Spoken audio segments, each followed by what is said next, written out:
What's up, guys? I got a lot of you guys asking me to do a walk around on old Phoebes here, so I'll give you the nickel tour, which will probably end up being the 10-cent tour. But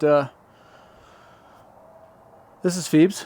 She's a 2004 Land Rover Discovery SE, not an SE7. It's only got 5 seats, not the jump seats in the back, which I prefer not to have anyway.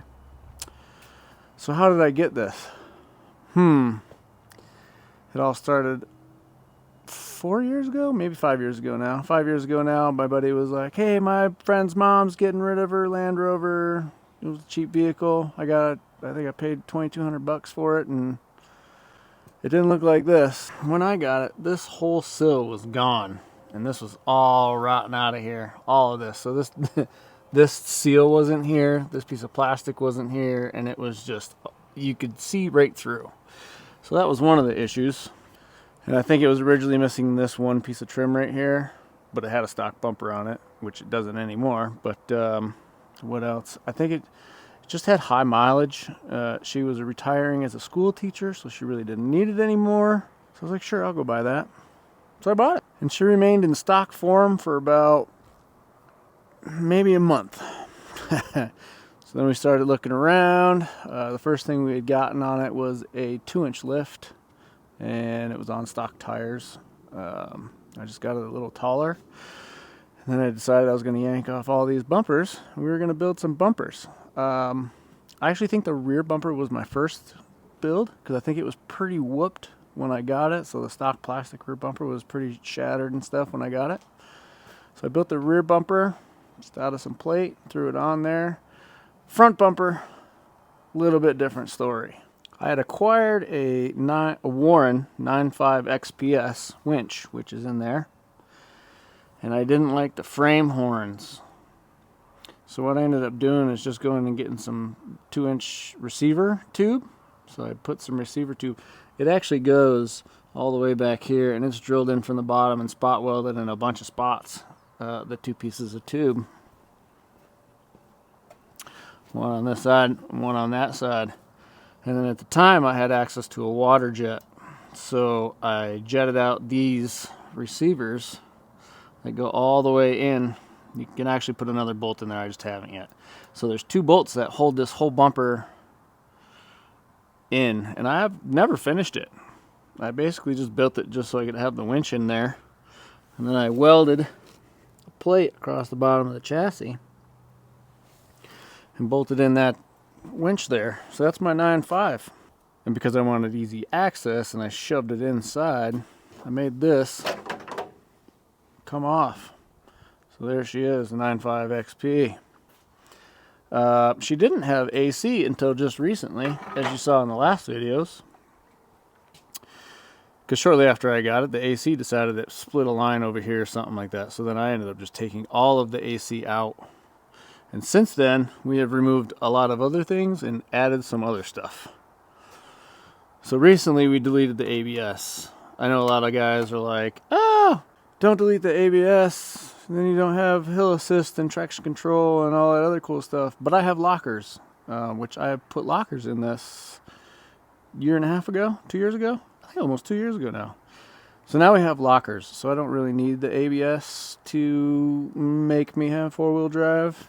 If I really wanted, I just hit the button and then I have full-time 4-wheel drive. Also, these are notorious for sucking oil up into the breather, so I built this little catch can guy, which goes to each valve cover, pulls into this, and then goes into the back of the throttle body. Actually, I think it goes into the throttle body. Yeah, it goes into the bottom of the throttle body right there. So we don't get a lot of oil consumption back through the engine. Also added an electric fan.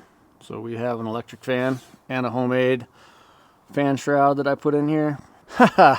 Shortly after I got it, one of these coils decided to die. And if you know anything about the Land Rover, they're usually way back there.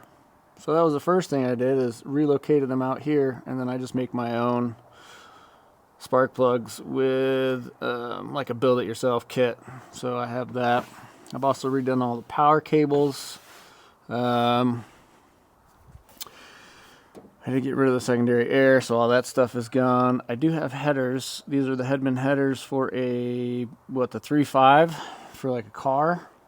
They do fit, obviously, so they are in here. I do have them both. Ta-da! And then I wanted to put 35s on it, so I had to lift it more than 2 inches. So I acquired another set of axles. This is where it all goes really crazy. I found another set of axles in LA, because I lived in Los Angeles when I bought this. Van Nuys to be exact. Found some kid who absolutely destroyed his D2, and I ended up getting the axles off of that. He cut the door harnesses off. When he took the doors off, he was like stripping it. Totally bad deal. Anyway, got some good clean axles. This is where it went crazy. So don't judge me, because this was all built 5 years ago, before I had access to the cool stuff that I kind of did recently. Anyway, I wanted to put it on 35s. I know I needed 2 more inches of lift. I know that it's a radius arm setup, so when you go 2 inches more lift, you get really bad caster. Your caster basically goes to 0. So what I did, let's get in here. So I took this axle and I actually cut the C's off. Now I only cut far enough into the C because this C is actually sleeved into this tube. So all I did was grind the welds off, and I ended up getting these to pop out, which I'll insert a bunch of pictures here somewhere in this explanation. So I rotated these C's back so that I can go up. I can get 6 inches of 6 degrees of caster out of it as I went up. Built these little blocks. I'm still on 2-inch lift springs, and then I gusseted the whole thing, gusseted the C's. Had to move the track bar mount. I had to, I just stiffened. No, actually, no, I did. I cut these radius arm mounts off, redid them on the water jet so that the whole axle is basically pushed forward 1 inch. So I went up 4 inches and then rotated these back to pull this axle forward 1 inch. It's a little over 1 inch. So you can see how close this radius arm is to the bottom of the tube, but on the back side there's a lot of room. So I pulled this axle forward. And then I had a drive line made, and that's where we are today. So I also made this track bar, so she has a Heim on that end and on this end, so she's adjustable. She's in pretty bad shape. We're looking to redo this front axle when we do something different right here, which we're going to get to in another video in the future. Well, that's where we're at in the front axle. And then coming around to the back side, you can see how far, you can almost see how far that radius arm is from like the axle. So we pulled her back pretty far. Oh, and then I made that rod too. Then after I put the headers in it, I still wanted cats. So it has a pair of MagnaFlow cats in it, which then go through a MagnaFlow exhaust. And then I wanted to pull this exhaust up as high as I can. So it does have a silencer on it, which it's still loud, but it actually has a muffler and a rear silencer. Let me show you that. Because the rear silencer is actually off of Jeep Gladiator. So that's all 3-inch exhaust all the way back. So it sits tucked up real high up underneath the bumper. Yeah, this is ready. This is about due for a new one too, which we're working on. So there's my muffler set up. Again, the rear is just basically made a 2-inch addition on a 2-inch spring, so we have like 4 inches of lift. Nothing special back here. I am still on that stock Watts link because I had planned on doing some changes back here, which we are working on currently. Bloop. And then wanting to fit 35s, we have to do a little bit of trimming. So I used to have 31s or 33s on here, so the bumper used to be a little bit longer because there used to be the arch in here. So I've cut all that out. The body side is pretty easy. I did weld in that guy, and then I cut the bumper, basically just pulled it back. This has been smashed. This was 777s, I think. When I hit really hard, it actually wrinkled the body and pushed this whole bumper up. But other than that, back doors were cut, and then I just welded this plate in. So this plate is all fully welded in, front and rear. It still seals because it seals on this seal. There's nothing out here, so we're cut up all the way to here. And that is the back door. And then the front fenders, we just basically cut that line all the way out. That was also 777s. Got a little sketchy there. That was the day I disintegrated the front diff again. We are now on 35s. This is 6 lug. I do have adapters that go from 5 on 120 to 6 on 5.5 or whatever these are. So these are off our old race car. So these are true bead locks. They are machined. They are billet. They are heavy as all get out, but I don't think I'll ever bend them. We do have the Apex speed bleeders in them.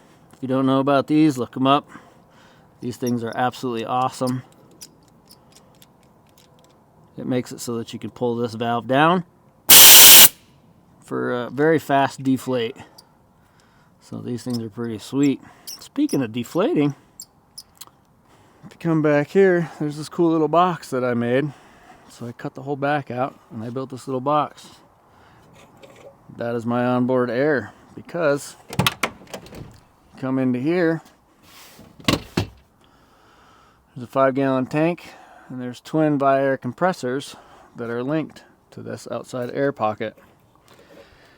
And originally I was going to put water out of the bottom, so there's going to be air in the top, water out of the bottom. I never got that far because this was my camping rig, and you saw in the last video that we redid the whole interior to black because we have a little boy, which I am so happy with. But so that's what that is. And then I got this crazy idea that I wanted a kitchen, so that's what this back door is.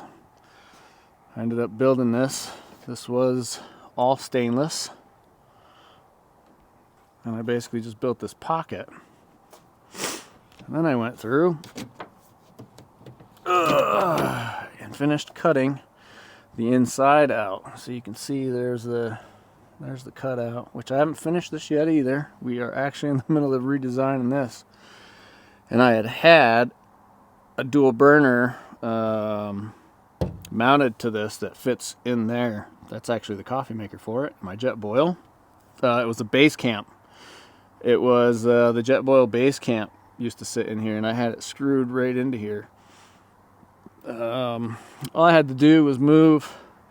The mechanism was behind the taillight valance right here. All I did was take that and I bolted it into the bottom, so it's still here, but it's all hidden inside that panel.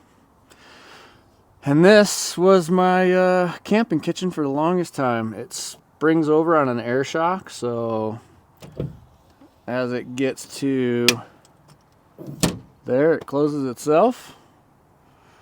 A big piano hinge, and that was that. I had a fire extinguisher mounted here. I had a knife set up here on a magnetic block. It was all pretty cool. And then these are vinyled over because there used to be a deck on here with dual drawers, and I could sleep all the way to the front seats.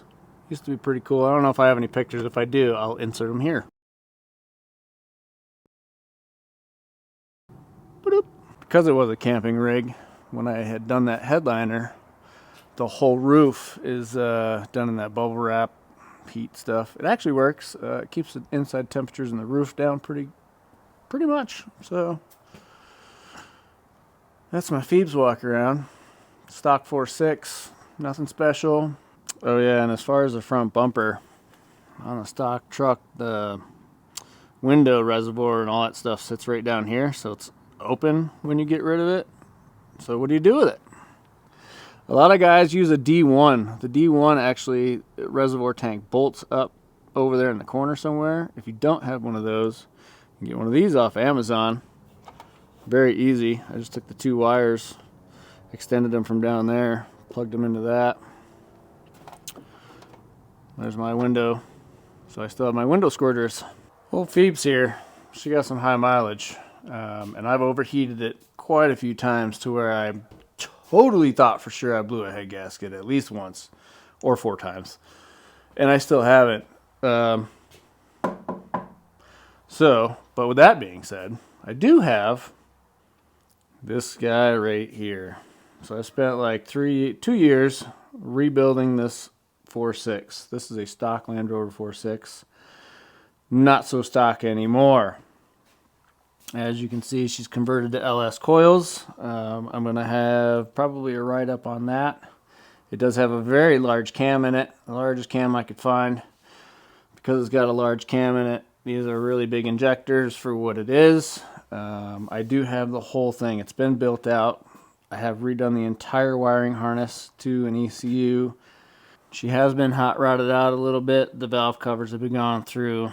They have plates inside, the baffle plates for the breathers. So I do have breathers on it. I do have oil relocation. The oil pump has been massaged and polished inside. The water pump is polished inside. These heads were kind of gone through. The valley of this block was all cleaned up, deburred and polished inside, so all the oil return is all real nice. I did not port these heads. I did polish them, so they are polished on the intake side. The inside of this intake is polished, and I do have the whole rest of the whole upper. The upper is also modified. There's a bunch of... Actually, I'll show you on the other one. Again, I'm going to have to go find them. But this rail right here on this upper, basically I cut off every bung and piece of aluminum that I didn't need. I cleaned up all the webbing inside. I cleaned up everything. I modified this bracket to not have what is this? Hold on, I'll think about it. Cruise control. So I modified the throttle body on that one so that it doesn't have any of the cruise control stuff on it. The throttle body is also polished inside. I polished that other plenum, which it's buried in a box somewhere because I haven't quite put it together. But some of you might know that that's part of the reason why we got Alfie. We were just going to buy a back seat until I found Alfie, and he was very cheap. So there's a lot more parts we're going to steal off of Alfie before Alfie gets built. And I think I've changed my mind. I think I'm going to build Alfie for Mom. So it's going to be a very capable daily driver. I might put this built 4.6 in it. I probably will. So that will be coming very soon because we are almost ready to start that project. Probably here after the new year. A lot of vacations and stuff going on. So stay tuned, guys. But I do have really big plans, and you're going to see a lot about Rovers here pretty quick.